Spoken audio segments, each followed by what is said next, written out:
السلام علیکم دوستو۔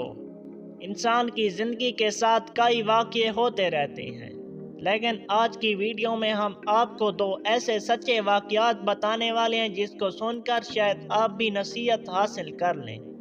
تو ویڈیو شروع کرنے سے پہلے آپ سے چھوٹی سی گزارش ہے کہ میرے چینل کو سبسکرائب کیجئے تاکہ ایسی انفارمیٹیو ویڈیو آپ تک پہنچتی رہیں۔ ایک سعودی تاجر کا بیان ہے کہ میں اور میرا دوست سعودی شہر بریدہ میں تجارت کرتے تھے۔ ایک دن میں جمعہ کی نماز کے لیے بریدہ کی مسجد الکبیر میں گیا۔ نماز جمعہ کے بعد جنازہ کا اعلان ہوا۔ نماز جنازہ ادا کی گئی۔ لوگوں نے ایک دوسرے سے پوچھنا شروع کر دیا کہ یہ جنازہ کس کا ہے۔ پتہ چلا کہ یہ جنازہ میرے ہی دوست سعود کا ہے، جو گزشتہ رات دل کا دورہ پڑنے سے انتقال کر گیا تھا۔ مجھے سن کر انتہائی صدمہ پہنچا۔ یہ 1995 یعنی کوئی 22 برس پہلے کی بات ہے۔ اس وقت ابھی موبائل فون عام نہیں ہوا تھا۔ چند مہینے گزرنے کے بعد وہاں کے ایک دکاندار نے مجھ سے بات کی کہ مرحوم سعود کے ذمہ میرے 3 لاکھ ریال ہیں، تو آپ میرے ساتھ چلیں، ہم جا کر اس کے بیٹوں سے بات کریں۔ اور یہ بات پہلے سے میرے علم میں تھی کہ سعود کے ذمہ یہ قرض ہے۔ چنانچہ ہم مرحوم کے بیٹوں سے جا کر ملے۔ بات چیت ہوئی تو انہوں نے بغیر کسی ٹھوس ثبوت کے رقم لوٹانے سے صاف انکار کر دیا اور کہا کہ ہمارے باپ نے تو صرف 6 لاکھ ریال چھوڑا ہے۔ ہم اگر 3 لاکھ آپ کو دیتے ہیں تو پھر ہمارے پاس کیا بچے گا؟ اس دور میں بہت سا لین دین بیمی اعتبار پر بھی ہوتا تھا۔ چنانچہ ہم واپس آ گئے۔ یوں وقت گزرتا گیا، لیکن ہر وقت مجھے سعود کی یاد ستاتی رہی۔ ایک دن میں نے اپنے پیارے دوست کا قرض اتارنے کا عزم کر لیا۔ اس ارادے کے بعد پھر مجھے 2 دن تک نیند نہ آئی۔ یہی سوچتا رہا کہ نہ جانے قرض نہ چکانے کی وجہ سے قبر میں اس کے ساتھ کیا بیت رہی ہوگی۔ جب بھی میں سونے کے لیے آنکھیں بند کرتا تو سعود کا مسکراتا چہرہ میرے سامنے آ جاتا، گویا وہ میری مدد کا منتظر ہو۔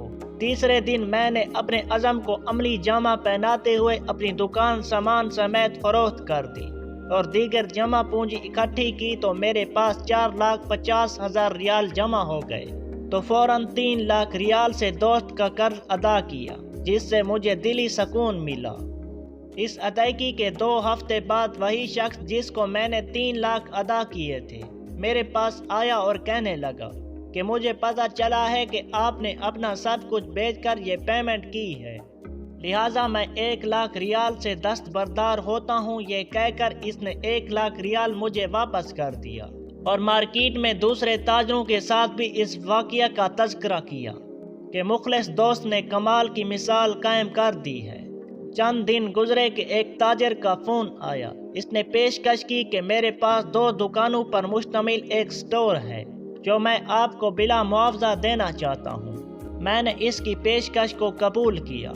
مزدور لگا کر دکانوں کی صفائی کی۔ اسی دوران سامان سے لدا ہوا ایک بڑا ٹرک دکانوں کے سامنے آ کر رکا، جس میں سے ایک نوجوان نیچے اترا۔ سلام کے بعد کہنے لگا کہ میں فلاں تاجر کا بیٹا ہوں، یہ سامان میرے ابا جان نے بھیجا ہے اور کہا ہے کہ سامان بیچ کر اس کی نصف قیمت آپ ہمیں لوٹا دینا اور باقی آدھا مال ہماری طرف سے گفٹ ہے، اور آئندہ جتنے مال کی ضرورت ہو ہم سے ادھار لے کر فروخت کر کے پیمنٹ کر دیا کریں۔ لوگ جنہیں میں جانتا نہیں تھا چاروں طرف سے میرے ساتھ تعاون کے لیے اٹھ کھڑے ہوئے اور تھوڑے ہی عرصے میں میرا بزنس پہلے سے دگنا ہو گیا۔ المختصر کچھ عرصہ بعد میں نے 3 ملین ریال اپنے مال کی زکوٰۃ ادا کی۔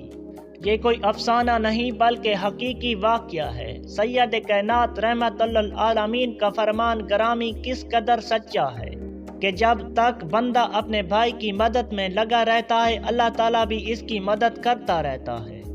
غلام مولانا طارق جمیل صاحب نے ایک واقعہ بیان کیا ہے کہ میرے والد صاحب کا ایک دوست پولیس میں انسپکٹر کے عہدے پر فائز تھا۔ اس کو اچھے سے اچھا رشتہ مل سکتا تھا، لیکن اس کی ماں نے خاندان کی ایک بدصورت لڑکی کے ساتھ اس کی منگنی کر دی۔ لڑکا بار بار انکار کرتا رہا کیونکہ ان کا جوڑ بھی نہیں تھا، لیکن ماں کی ضد ختم نہیں ہوئی۔ اس آدمی نے میرے والد صاحب سے مشورہ کیا۔ والد صاحب نے کہا کہ ماں کی بات مان لو، اس میں فائدہ ہے۔